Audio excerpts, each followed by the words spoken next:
The chandelier above the Bell Estate's grand ballroom cast dancing shadows across faces that had never known true hunger, true pain, or true consequence. 70 pairs of eyes, a constellation of the city's elite, turned toward me as I stood beside an obscene 8-foot tower of white chocolate and spun sugar. The cake was beautiful. So was everything in this house. Beauty was the mask this place wore. I was 18 years old on this night, and I had learned long ago that age was merely a number when you lived in a cage of gold. My name is Aurora Bell, though that name has always felt borrowed, like a dress that never quite fit. For 20 years, I existed in the spaces between belonging and exile. I was the Bell family's most carefully guarded secret, not the kind worth protecting, but the kind worth hiding. The ballroom smelled of expensive champagne and expensive lies. My stepfather, Marcus Bell, Judge Marcus Bell, as he insisted people call him, stood before the crowd with a champagne flute in one hand and my entire future balanced precariously in the other. He was a handsome man in the way predators often are, sharp-jawed, silver-haired, with eyes that never quite reflected the light they caught. Those eyes held the cold, calculating intelligence of someone who had spent 30 years learning how to weaponize the law against people weaker than himself. I was never going to be weak again. But I didn't know that yet. Before we proceed with the formalities, Marcus announced, his voice carefully modulated to project across the room without appearing to shout. The voice of a man used to controlling courtrooms, and everything in them. I have a correction for my esteemed guests. The room quieted. Even the orchestra, which had been playing softly in the corner, seemed to hold its breath. He turned to me, and his smile was the smile of a snake uncoiling. Aurora is not receiving the trust today, or ever, he said, each word landing like a deliberate blow. She is not a Bell. She is simply another man's mistake, an error my wife made 20 years ago that I have tolerated for the sake of appearances. The crystal flute slipped from my hand. I watched it fall as if it belonged to someone else, watched it shatter against the marble floor, watched the champagne spill like blood across white stone. The sound was deafening. It was the loudest thing in the world, and yet it wasn't nearly as loud as the collective gasp that rippled through the ballroom, or the way my mother, Diana, beautiful, fragile Diana, seemed to crumple inward like a flower closing against the night. My legs gave out. I felt the world tilting, felt the shame that wasn't mine burning up through my chest, felt every eye in that room calculating my worth and finding it wanting. I was falling, not physically, but in every way that mattered, when the heavy oak doors at the entrance burst open with enough force to rattle the windows. A man walked in. Silver-haired, impeccably dressed in a dark suit that probably cost more than most people's cars, moving with the focused urgency of someone accustomed to commanding operating rooms and making life-or-death decisions before breakfast. He was surrounded by an entourage of security, their professionalism evident in the economic precision of their movements. He looked directly at me, and his face transformed into an expression of concern that was so genuine, so protective, that I nearly wept. "Aurora," he said, his voice cutting through the chaos like a blade, "we are past the safety window. The medical team is waiting." He crossed the ballroom in 12 strides, moving with the confidence of a man who had never doubted his right to occupy space. Before Marcus could even register what was happening, the silver-haired man scooped me into his arms as if I weighed nothing at all. "Get your hands off my daughter." Marcus roared, his composure shattering like my champagne flute had moments before. "Who the hell do you think you are?" The silver-haired man looked down at him with an expression of such cold pity that I almost felt sorry for Marcus. Almost. "I am Elias Vance," he said, his voice measured and deadly calm. "And she is my daughter. Not by law, not yet, but by blood, by love, and by every right that matters. And unlike you, I have been monitoring her survival. Your reign of terror ends today." The SUV was sleek and anonymous, unmarked except for the subtle quality that marked everything Elias Vance touched. As he placed me gently inside, I caught one last glimpse of my mother, Diana, frozen beside the cake. She wasn't crying for me. She was crying for herself, for the carefully constructed illusion of her perfect life crumbling in real time. I felt a surge of cold, righteous anger. She had allowed this. Not just today, but for every day of my 18 years. She had stood beside Marcus while he controlled the heating in my medication refills like he controlled everything else. She had watched him use my chronic autoimmune condition, a painful, expensive disease that required specialty medication costing thousands monthly, as a tool of manipulation and control. "I know this is overwhelming," Elias said gently, settling beside me in the back seat. "But we need to move quickly." He administered a fast-acting dose of my medication, and the relief was instantaneous. I felt the crushing joint pain that had defined the last 3 weeks beginning to dissolve, replaced by a clarity I hadn't experienced in months. It was like waking from a long, fevered dream. "How long?" I asked, my voice hoarse. "Since you were born," he said quietly. "I've been monitoring you since you were born." The private medical facility was discreet in the way that only wealth can be. Over the next 3 days, as my body recovered and the medication worked its way through my system, Elias explained the truth. He was a world-renowned pediatric surgeon and philanthropist. 21 years ago, he and my mother, Diana, had shared what he called a brief, committed relationship. Serious enough to create me, but ultimately short-lived. He knew about me, had always known about me, and he had spent my entire life trying to provide covert financial aid for my chronic illness, trying to protect the daughter he had never been allowed to claim. "I set up a dedicated medical fund for you years ago, Aurora," he told me as we sat in a sunlit conservatory attached to the facility. "Every dollar was stolen by Diana the moment it hit the account. She diverted it to Marcus's political coffers. Your mother didn't just fail to protect you, she actively conspired with him to keep you sick." The betrayal was a physical thing, settling in my chest like a stone. "The worst part," Elias continued, his voice tight with controlled rage, "is that I could have done more. I tried to adopt you legally when you were 7. I had all the documents prepared, the petition filed. But Marcus used his judicial power to deny the adoption and seal the records. He kept you trapped, Aurora, because keeping you sick and desperate made you controllable. And keeping you under his roof kept you eligible for the Bell Trust Fund." I understood then, with a clarity that felt almost cleansing, that my entire life had been built on a conspiracy. I wasn't just a burden to them. I was an investment. A tool. An asset to be managed and monetized. "Why now?" I asked. "Why come for me now?" Elias's jaw tightened. "Because Marcus made a mistake. He denied your last medication refill 3 weeks ago. He was escalating his control, pushing to see how far he could go. When I flagged your medical markers dropping, I knew he was planning to keep you just sick enough to be compliant, just until the trust came due. He was going to deny you the money he'd been grooming you for, wasn't he?" I nodded, and Elias continued. "I've spent 2 decades gathering evidence, surveillance, financial records, medical documentation. I have proof of his medical neglect, proof of Diana's financial theft, and proof of his corruption as a judge. But the real story, the real weapon, that's going to be much more complicated to unravel. And it requires you to be strong enough to face it."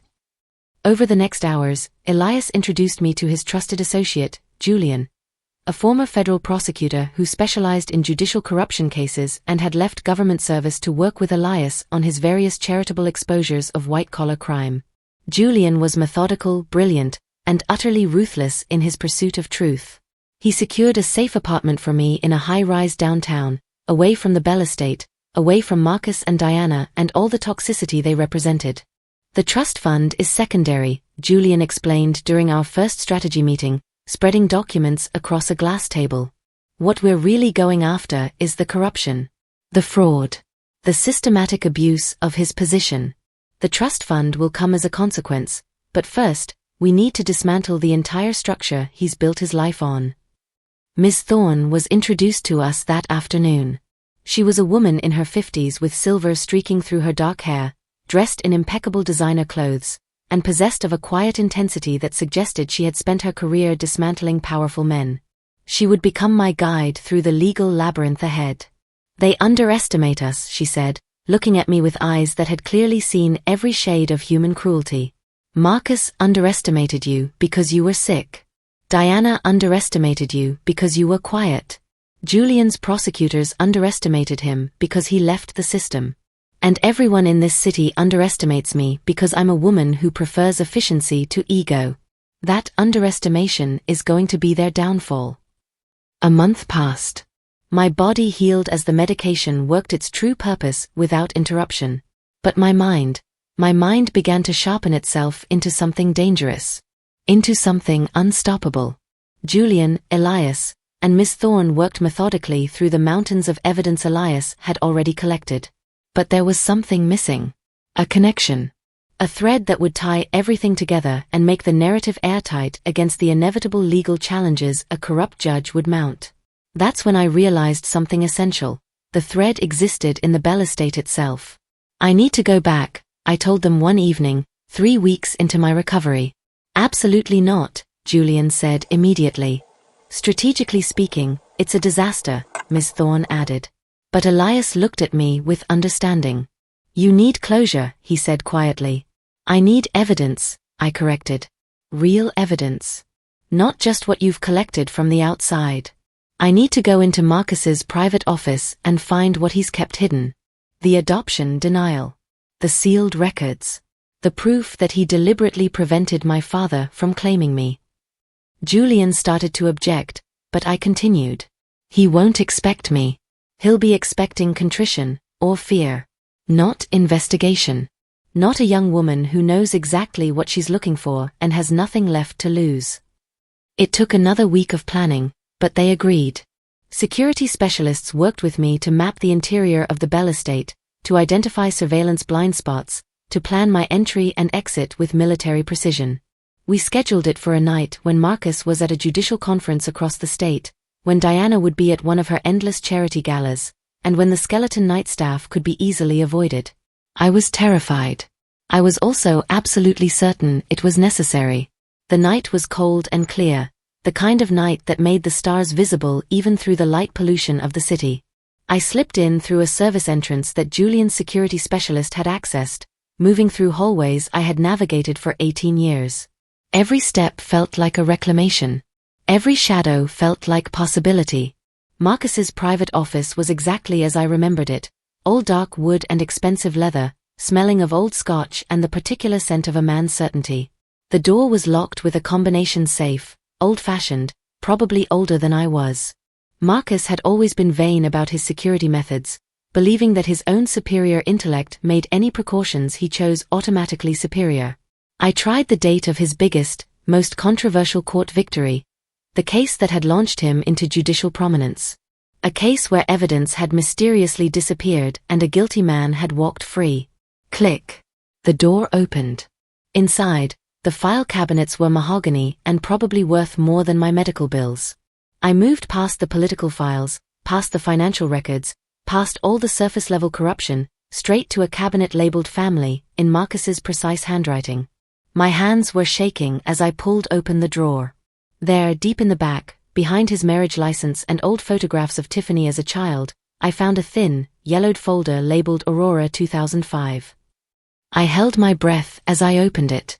My original birth certificate was there, confirming what I already knew. Elias Vance was my biological father, listed as parent of record.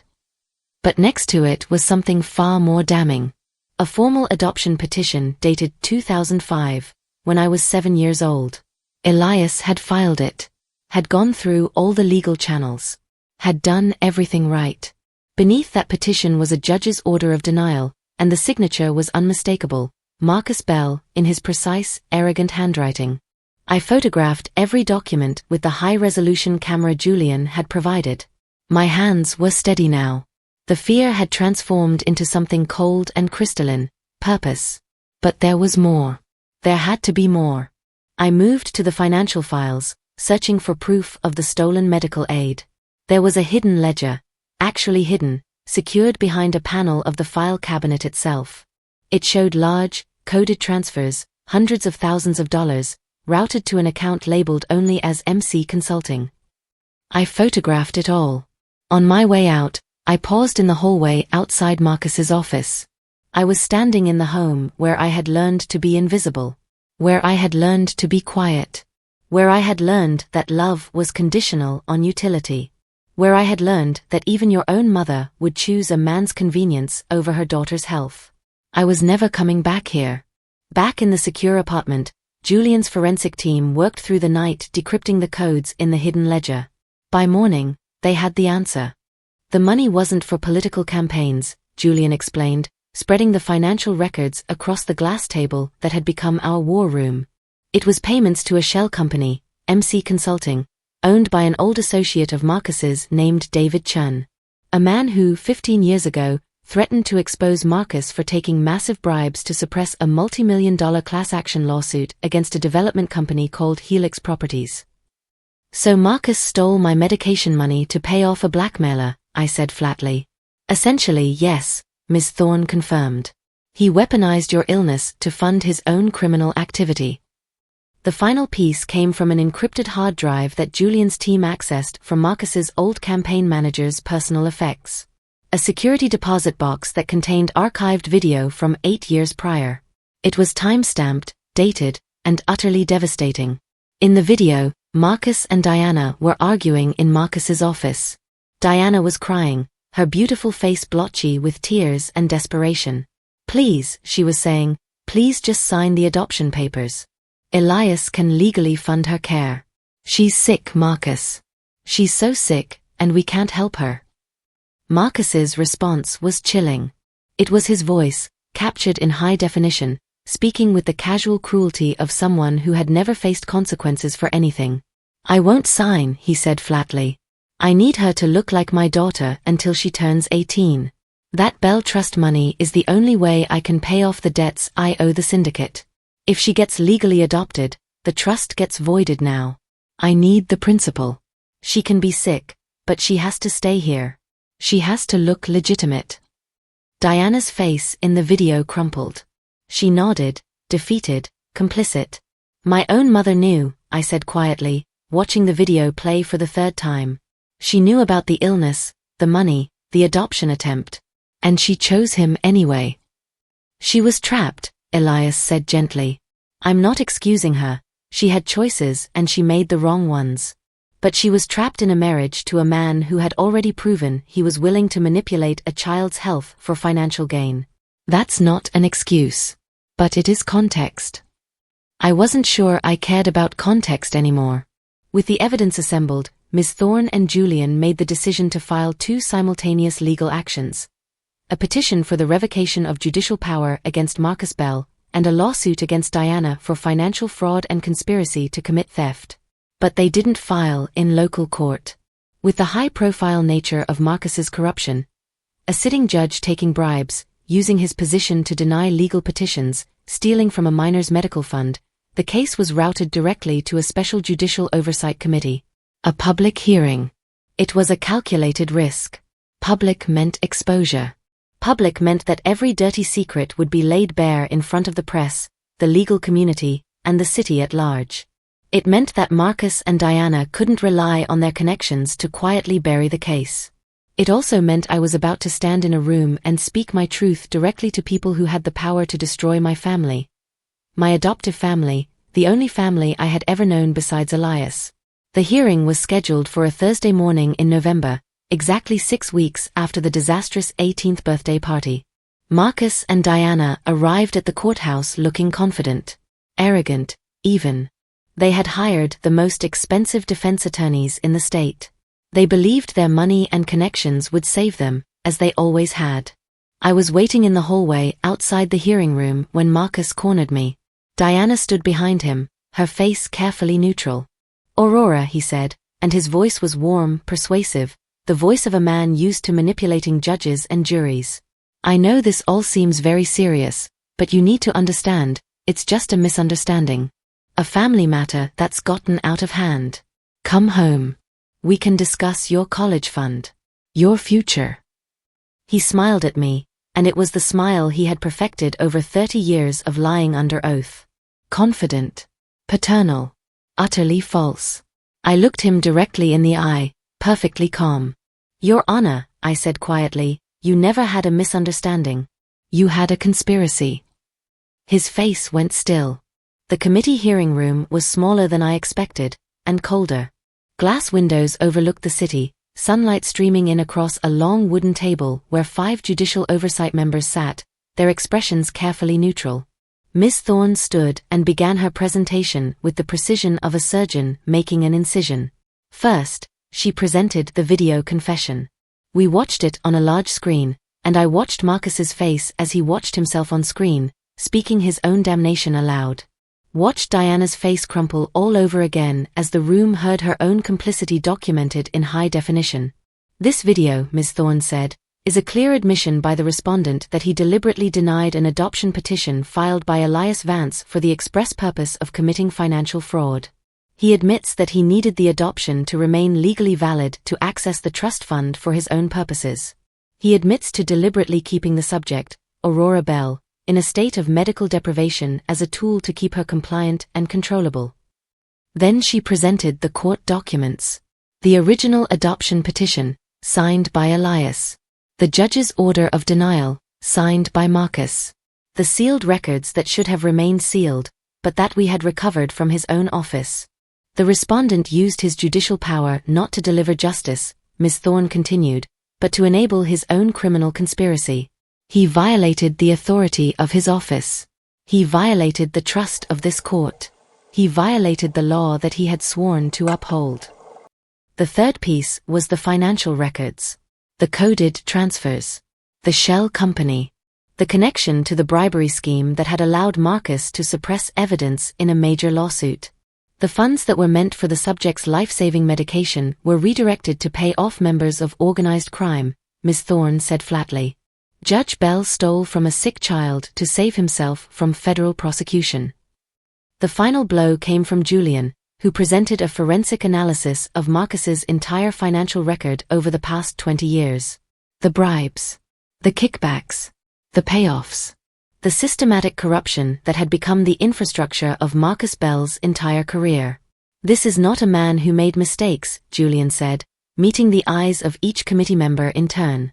This is a man who built an entire life on the systematic abuse of the law, the abuse of his position, and the abuse of a child who was biologically and legally not even his responsibility. The defense attempted their counterargument, but it crumbled immediately. How do you defend the indefensible? How do you argue with video evidence of your own admission of guilt? The committee deliberated for 4 hours. When they returned, their verdict was swift and absolute. Marcus Bell was immediately placed under house arrest. His judicial license was revoked. Federal charges were filed for judicial corruption, bribery, and conspiracy. The state bar initiated disbarment proceedings. The FBI opened a separate investigation into the organized crime connections that the financial records had exposed. Diana's assets were frozen pending the fraud investigation. She faced charges of conspiracy to commit theft and financial fraud. And the Bell Family Trust Fund? It was transferred directly to my name. The principal, the accumulated interest, all of it. Over $3 million. But the money was almost irrelevant. I walked out of the committee hearing room into the hallway where journalists were already converging, cameras flashing, questions being shouted from every direction. Elias was beside me, his hand steady on the small of my back, and I realized that this was what family was supposed to feel like.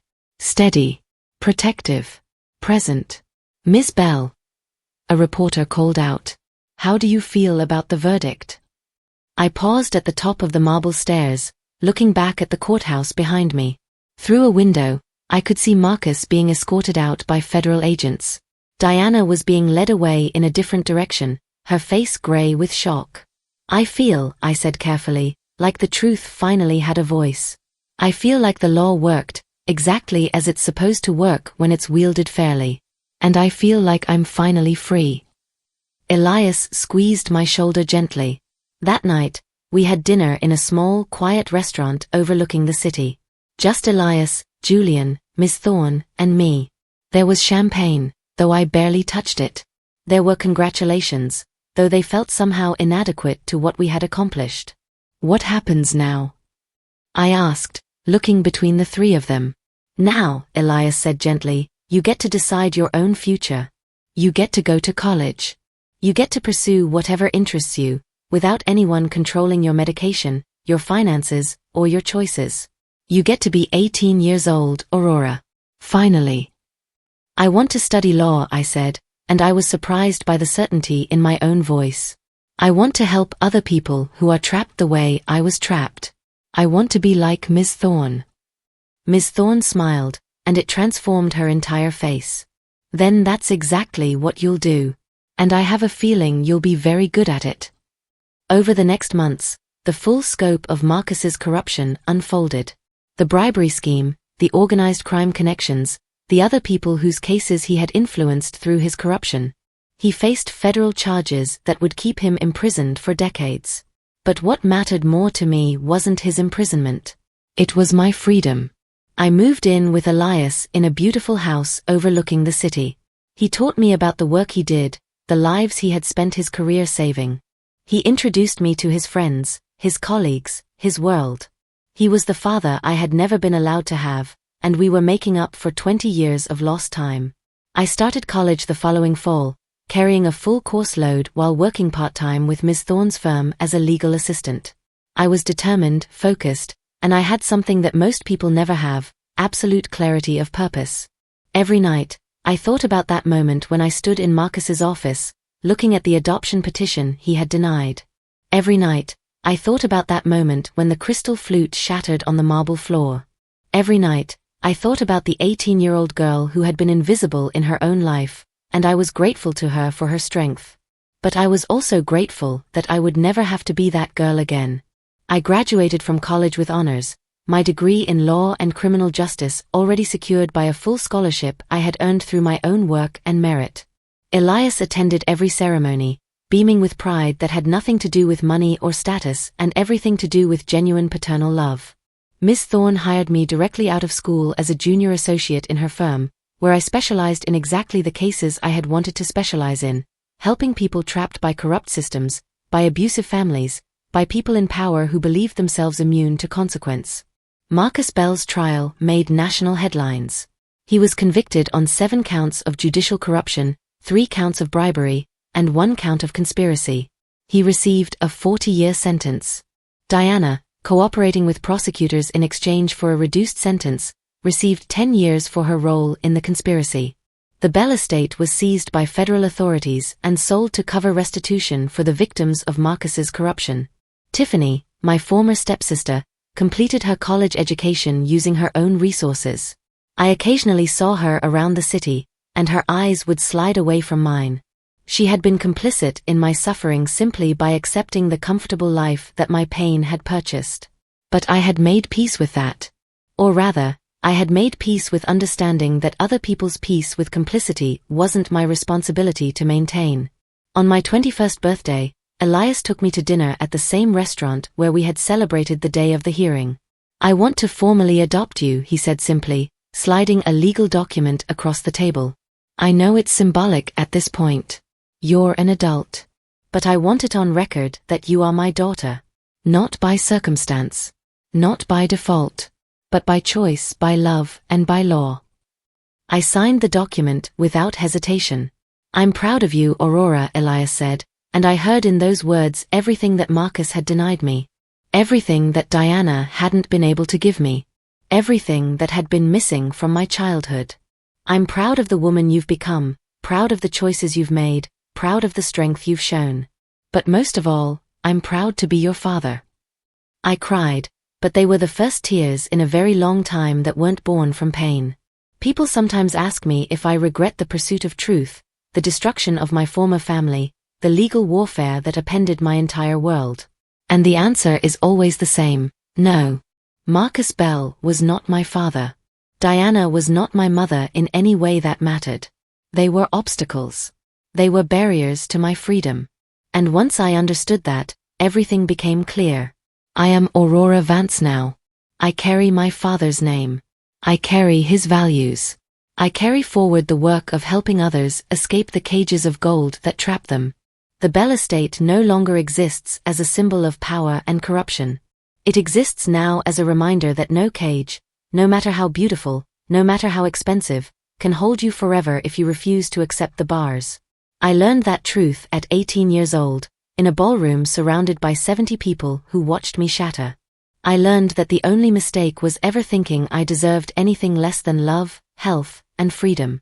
The only mistake was never mine. It was theirs. And I survived it. If you've made it this far, you understand, respect is non-negotiable. My worth wasn't defined by Marcus's sneer or the medical care Diana stole. My story proves that silence wasn't weakness, it was the patience I needed to gather the video and the documents. He used my illness, but I used his corruption. If this resonated with you, share it with someone who's been gaslit into invisibility. Tell them, your physical pain doesn't make you weak. Your boundaries around toxic family don't make you difficult. Your survival of their cruelty makes you extraordinary. My health was the price they set, but my truth was the weapon I wielded. The revolution happens when you decide to write your own ending. My worth was never in question, it was only waiting for me to be brave enough to claim it. Have you ever had to fight a system built to break you? Share your story in the comments below and don't forget to like and subscribe.